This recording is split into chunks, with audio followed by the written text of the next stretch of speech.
Hello, I'm Maurice Jones, Town Manager for the Town of Chapel Hill, and I'm joined today by our Executive Director for Housing and Community, Loryn Clark, as well as our Chief of Police and Executive Director for Community Safety, Chris Blue. There's been a lot of talk in town in the last few weeks about the return of students to UNC Chapel Hill and the rapid spread of the coronavirus in the student body.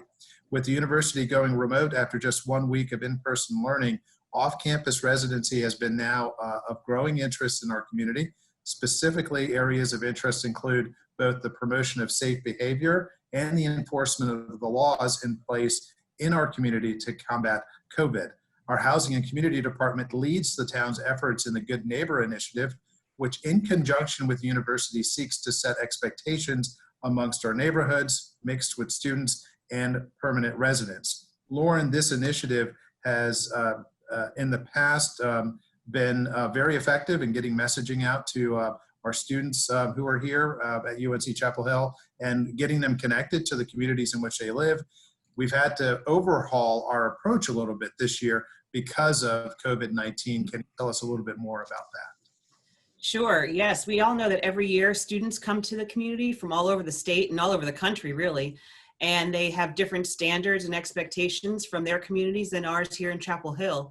And we also try to remember that this is probably or possibly the first time that students are living on their own and living off campus. So we use the Good Neighbor Initiative to establish the standards like recognizing and limiting noise levels and respecting neighbors' privacy. And there are also some other issues like neighborhood parking and trash that we focus on in order to build and maintain strong relationships with neighbors. Normally we go out into the neighborhoods and we walk together for our neighborhood block party, but this year everything had to be virtual. Yes, and that was unfortunate because that's such a fun part of the event every year. But the core of the message still revolves around be kind, be mindful, and be a good neighbor. You'll see the theme messages throughout the university and the town and through our online channels, at least through Labor Day, about what it means to be a good neighbor. And we've also distributed yard signs and for those who are out in the community on their way to class or on their way to work or any other essential trips that they might be taking. And so it does feel a little bit different this year since we can't go out in the communities and meet people, but it's important. It's an important move given the seriousness of the virus. So the basic message is that it's important that we all do our part by showing kindness and respect to all of our neighbors. And as we know, a little bit will go a long way. Thanks, Loryn. Appreciate that and appreciate the good work that the folks in housing and community are doing. Chief Blue, there have been many questions about how enforcement of Governor Cooper's orders can help reduce the spread of COVID-19 and how that enforcement has gone so far. We continue to talk internally and externally about the importance of leading with education and seeking voluntary compliance. I know that's what we want to have happen first, but we've also had to take some steps to address more egregious violations.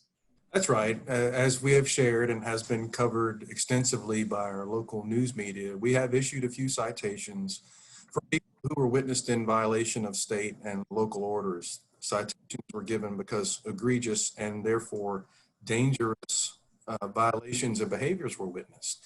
It is important to know that COVID-19 is not a problem that we believe will be solved solely by enforcement. Enforcement is important, for sure. And it will remain a tool that we can use to remind those who may stray into unsafe behavior territory. However, it's not the solution to the problem.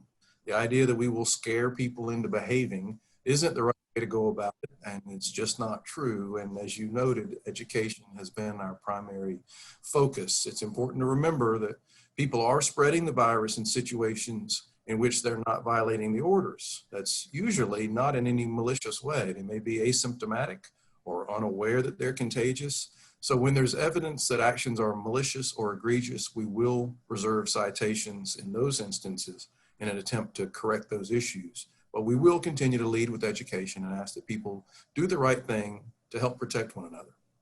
And Chief, walk us through what happens when we receive a call for service in the community, especially one related to possible violations of the governor's orders and loud noise or parties.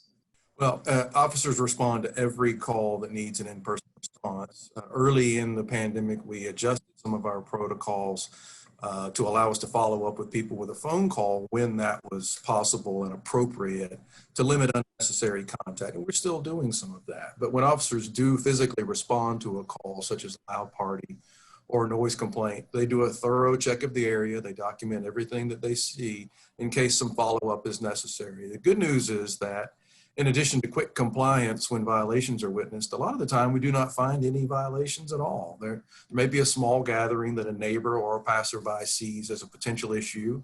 And as long as our residents are following state and local order, the town's noise ordinances and other laws and regulations, we leave them to their business. But we do take those opportunities to educate and remind everybody that community safety is everyone's responsibility. And another important step that we're taking is we're communicating this information along to the University of North Carolina so that they're aware of the students who may have been participating in this, and the university will then take steps to try to address those behaviors as well with those students. Thank you, Chief Blue and Loryn Clark, for spending a little time with us today. And remember, folks, public health officials continue to promote the 3 W's as the best tools to combat this virus. Wear a face covering over your mouth and your nose when physical distancing cannot be achieved. Wait 6 feet apart from people who are not members of your own household, and wash your hands on a regular basis. If we do these things, we can beat this thing together. So until next time, stay healthy and take care of yourself and your families.